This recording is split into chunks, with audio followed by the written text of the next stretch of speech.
Yes, now we start with another topic, that is the valence shell electron pair repulsion theory. Now, valence shell electron pair repulsion theory, what is the need of this theory? After when the Lewis, you can say Lewis proposed a different structure on the basis of the Lewis symbol or the valence electron sharing by the central atom, it is failed to explain the shape of the molecules. उसने सिर्फ structures को explain किया. As I later earlier told you that it you can say Lewis only predict the structures of the molecule. It cannot predict or it will unable to explain the shape of the molecules. So the valence shell electron pair repulsion theory, that is VS, valence shell electron pair repulsion theory, Vesper theory. ठीक है. अब ये VSEPR theory क्या बताती है? It have main postulates, जो main factors हैं जिसके ऊपर ये सारी थ्योरी क्या कहती है, हमें पूरे मॉलिक्यूल्स की शेप को प्रेडिक्ट करने में हेल्प करती है. अब मेन अगेन ये भी कोवलेंट बॉन्ड, वो मॉलिक्यूल जो कोवलेंटली बॉन्डेड है, क्योंकि मैंने आपको बताया था कि लुईस स्ट्रक्चर्स क्या आए थे, वो भी कोवलेंट बॉन्ड को एक्सप्लेन कर रहे थे. वेस्पर थ्योरी भी उसे एक्सप्लेन करेगी. वीबीटी, मॉलिक्यूलर ऑर्बिटल थ्योरी, ये सारे क्या हैं, कोवलेंट मॉलिक्यूल्स को ही क्या करते हैं, एक्सप्लेन करते हैं, या उनके बॉन्ड्स को ही एक्सप्लेन करते हैं.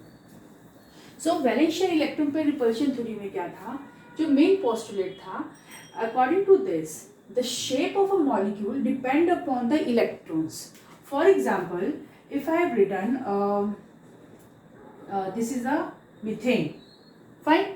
Now this is a methane, as on you know the formula of methane, CH4, fine. This is the hydrogen, hydrogen, hydrogen and hydrogen, fine.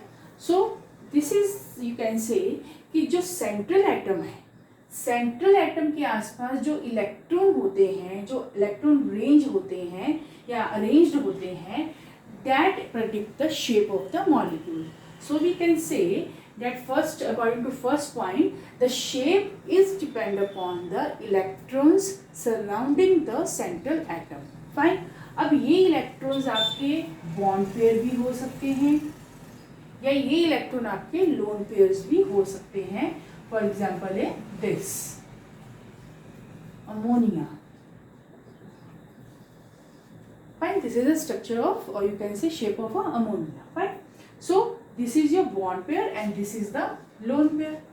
Bond pair are those which participate in the bonding, जो bonding करते हैं, ठीक है. और lone pair वो होते हैं जिन्हें हम नॉन बॉन्डेड इलेक्ट्रॉन्स ही बोलते हैं, जो बॉन्डिंग नहीं करते हैं, ठीक है, नॉन बॉन्डेड इलेक्ट्रॉन्स, फाइन. और ये बॉन्डेड इलेक्ट्रॉन्स होते हैं, ठीक. अब ये तो हो गया कि शेप ऑफ मॉलिक्यूल्स कैसे प्रेडिक्ट हो. उसके बाद नेक्स्ट पॉइंट है the electron pair around the central atom repels as they are negatively charge. अब उसके बाद जो प्रॉब्लम आई, ये देखा गया कि इसमें जो इलेक्ट्रॉन्स हैं, जैसे आपको यहाँ पे तो आपको सिर्फ बॉन्डेड पेयर दिख रहे हैं, यहाँ पे आपको लोन पेयर और बॉन्ड पेयर दोनों दिखेगा स्ट्रक्चर में, ठीक है. तो अब ये इलेक्ट्रॉन्स इस तरह से अरेंज है, क्योंकि obviously electrons are the negatively charge cloud, तो जो नेगेटिव चार्ज क्या करेंगे, आपस में रिपेल करेंगे. So that is the second point कि जो इलेक्ट्रॉन पेयर्स है around the central atom, they having the negatively charge cloud due to which they undergo the repulsion, fine. Then third point, electrons are arranged in a such a way. अब इस repulsion को या इस repulsion से बचने के लिए, structures की प्रेडिक्शन के लिए इलेक्ट्रॉन्स की अरेंजमेंट, क्योंकि ये सारा क्या था, ये एक थ्योरेटिकल यू कैन से डाटा था, ठीक है. तो देखा गया कि इलेक्ट्रॉन्स को इस तरह से अरेंज किया जाए कि वो मैक्सिमम एक दूसरे से मैक्सिमम डिस्टेंस हो, क्योंकि जितना डिस्टेंस ज़्यादा होगा इलेक्ट्रॉन्स का, उतना ही वो मिनिमम रिपल्शन कॉज करेंगे. For example, if you can say if there are two students in the class, those who are very you can say hate each other, बहुत पक्के क्या है, एक दूसरे के दुश्मन है, तो उन दोनों को अलग करने के लिए वो तो अलग चीज़ है कि क्लास में आपके पास और भी ऑप्शंस हैं, बट आप उन दोनों की फ्रिक्शन को कम करने के लिए, उन दोनों में जो उनके दूसरे से जो नफरत है उसे कम करने के लिए क्या करोगे, उन दोनों में मैक्सिमम डिस्टेंस बनाओगे, ठीक है. या तो दो कोशिशें कर सकते हो, या तो आप कोशिश करो कि वो ठीक ही हो जाए, उनमें वो ख़त्म ही हो जाए वो दुश्मनी, लेकिन नहीं भी हो रही है तो you have to place them the at a maximum distance, ताकि वो क्या करें, उनमें रिपल्शन मिनिमम हो, उनमें फाइटिंग कम से कम हो। तो आप अपनी क्लास में इस तरह से उसको अरेंज करोगे। सेम जब इलेक्ट्रॉन्स को भी सेंट्रल एटम के आसपास अरेंज करने की कोशिश करी गई, तो वो इस तरीके से करी गई कि वो मैक्सिमम डिस्टेंस फेस करे। जितना डिस्टेंस ज़्यादा होगा एक दूसरे से, उतनी ही वो इलेक्ट्रॉन क्लाउड्स क्या होंगे, मिनिमम रिपल्शन फेस करेंगे। फाइन। और जो थर्ड पॉइंट है that is a multiple bond. अब इसमें क्या था कि अगर मॉलिक्यूल्स क्या है, मल्टीपल बॉन्डेड मॉलिक्यूल्स हैं। मल्टीपल बॉन्डेड मॉलिक्यूल्स क्या कह रहे हैं कि अगर दो multiple bonded means, for example this is the structure of CO2, ठीक है, CO2 का स्ट्रक्चर है। फाइन। अब यहाँ पे भी इलेक्ट्रॉन क्लाउड्स इस तरह से अरेंज किए गए हैं कि इनमें रिपल्शन कम से कम हो। तो और ऐसे ही हमारे पास एक स्ट्रक्चर है BeCl2, इसका स्ट्रक्चर होता है लाइक दिस। तो इलेक्ट्रॉन क्लाउड्स, अब आप देखिए इनमें सिमिलैरिटी क्या है।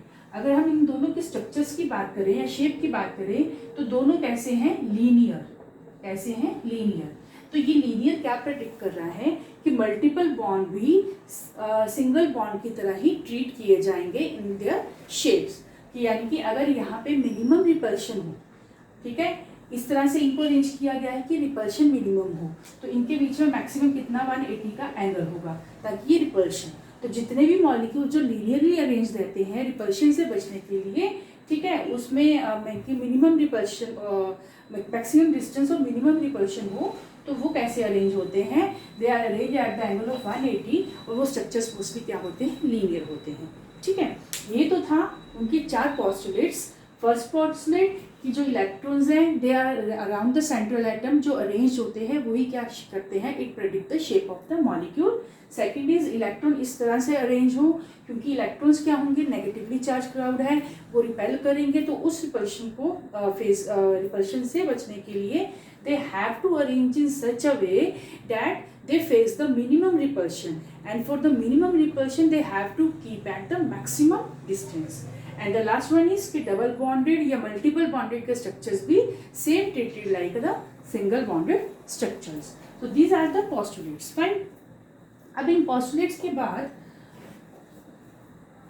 ये तो वेस्पर थ्योरी को क्या है, सिर्फ जस्ट कि इन 4 पॉइंट्स के ऊपर क्या करा, इन मॉलिक्यूल्स को प्रेडिक्ट करने की, उनकी शेप को प्रेडिक्ट करने की कोशिश की गई। लेकिन एक्चुअल में होता क्या है कि for example we have the 3 structures, like this is CH4, this is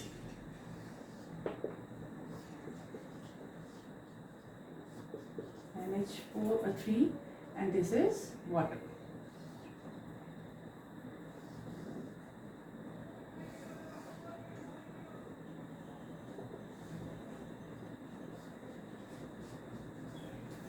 अब आप देखिए यहाँ पे ऑलमोस्ट सबके बीच में जो एंगल एग्जिस्ट करता है, एंगल होता है जो आपका कार्बन और ये वाला जो एंगल है दैट इज़ 109 डिग्री के आसपास होगा।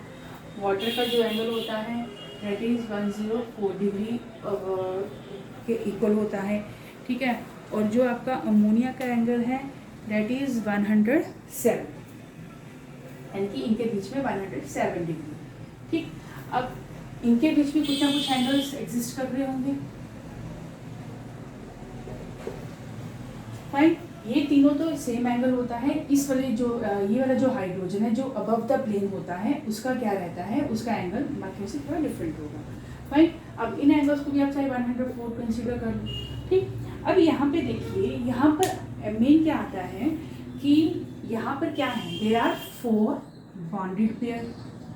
फाइन, यहाँ पे क्या है, 3 बॉन्ड पेयर इलेक्ट्रॉन्स और 1 क्या है यहाँ पे, लोन पेयर इलेक्ट्रॉन। यहाँ पर क्या है, 2 बॉन्ड पेयर इलेक्ट्रॉन्स और 2 क्या है यहाँ पे, लोन पेयर इलेक्ट्रॉन्स। तो कहीं ना कहीं शेप्स को प्रेडिक्ट करने के लिए जो हमारा फर्स्ट पॉइंट था कि सेंट्रल एटम के आसपास के जो इलेक्ट्रॉन्स हैं वही मॉलिक्यूल्स की शेप को प्रेडिक्ट करते हैं।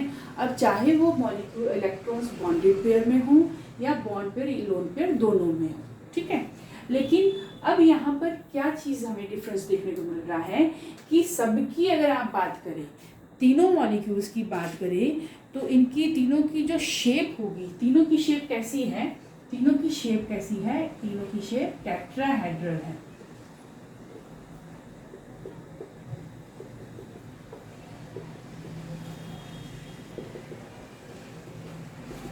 ठीक है, शेप क्या है तीनों की, tetrahedral. Tetrahedral means with 4 heads. ठीक है, तीनों की शेप टेट्राहेड्रल है, लेकिन तीनों की ज्योमेट्री में क्या आएगा, डिफरेंस आएगा। ठीक, सो दिस डिफरेंस, जो ज्योमेट्री का डिफरेंस है, that is given by the lone pair, और you can say repulsion between lone pair and bond pair. कैसे? लोन पेयर क्या होते हैं? लोन पेयर मीन्स के जो बॉन्डेड नहीं है, वो कहीं भी घूम सकते हैं। तो जब हम बात करें कि लोन पेयर जो होंगे इलेक्ट्रॉन्स, लोन पेयर, इन इलेक्ट्रॉन्स की जो रिपल्शन होती है वो सबसे ज़्यादा होती है। Then there is a lone pair, bond pair, and then there is a bond pair. ठीक है, सो ये क्या है, ये हमें बताता है repulsion of the electron pairs. Lone pair में क्या होगी, मैक्सिमम रिपल्शन होगी।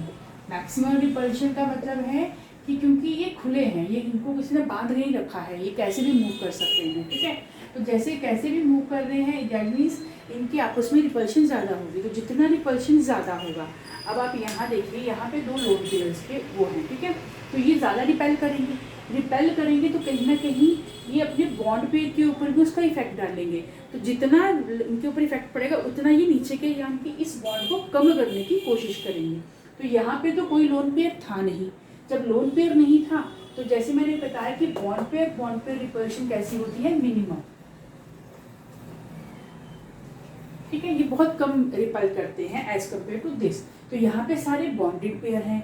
बॉन्डेड पेयर होने की वजह से रिपल्शन कम से कम होगी, जिसकी वजह से यहाँ पे एंगल क्या हो रहा है, 109 डिग्री का है। ठीक है, अब यहाँ पे लोन पेयर ज़्यादा है, तो ये क्या करेगा, ये इसको धक्का देगा। ठीक है, ये इसको अपने यहाँ से निकालने की कोशिश करेगा। जब ये निकलेगा तो ऑब्वियस है ये बॉन्ड्स पे भी क्या करेगा, इफेक्ट करेगा, जिसकी वजह से एंगल क्या हो जाएगा, छोटा।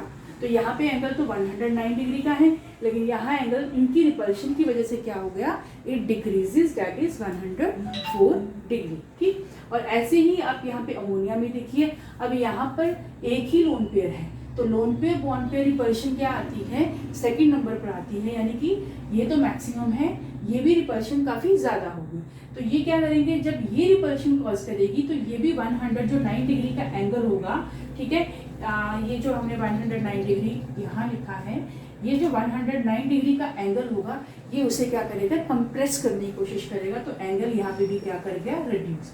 तो यहाँ 109 है, जिसकी किसकी वजह से, ओनली बॉन्ड पेयर रिपल्शन। यहाँ loan pair repulsion, lone pair bond pair repulsion की वजह से एंगल और रिड्यूस हो गया, और यहाँ पर लोन पेयर रिपल्शन की वजह से एंगल क्या हो गया, और भी ज़्यादा रिड्यूस हो गया। सो ये रिपल्शंस क्या बता रही हैं, ये रिपल्शन हमें बता रही है कि शेप तो इन तीनों की टेट्राहेड्रल है, but there is the variation in geometry. Difference repulsion between this, या difference between the repulsion of electron pairs, difference in repulsion between electron pair, that is lone pair bond pair, या lone pair या फिर bond pair, due to this the geometries of the molecules get different, जिसकी वजह से क्या होती हैं, geometries different हो जाती है। तो इसकी शेप और ज्योमेट्री सेम रहेगी, शेप और ज्योमेट्री क्या रहेगी इसकी, सेम, दैट इज टेट्राहेड्रल। लेकिन इसकी शेप तो टेट्राहेड्रल है, लेकिन ज्योमेट्री क्या होगी, दैट इज ट्रायगोनल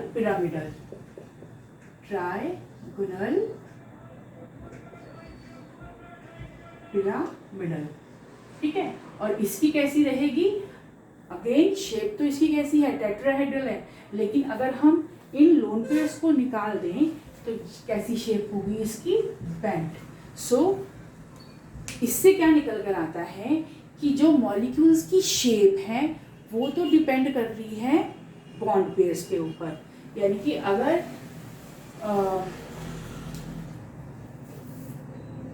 शेप किस पे डिपेंड कर रही है, बॉन्ड पेयर्स के ऊपर।